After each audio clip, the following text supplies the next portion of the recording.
How to send large files using Google Drive. So instead of directly using Google Drive, you would use Gmail. So click Gmail, which is beside Images, then click Compose, which is located on the upper left corner.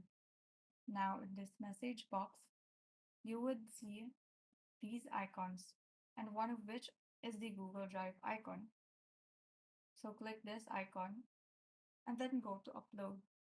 You can click this option, Select Files from your device.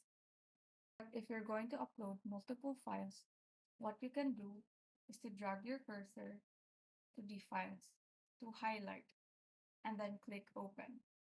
But for this, I will only be uploading a single file. As you can see here, it says you have selected more than 25 MB to attach to this email. The selected attachments will be shared via a Drive link. Click Upload.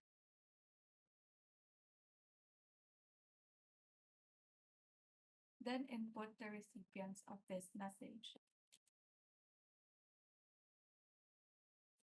After this, we can now hit the Send button.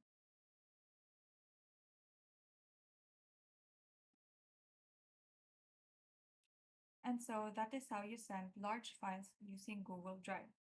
Thank you and have a great day.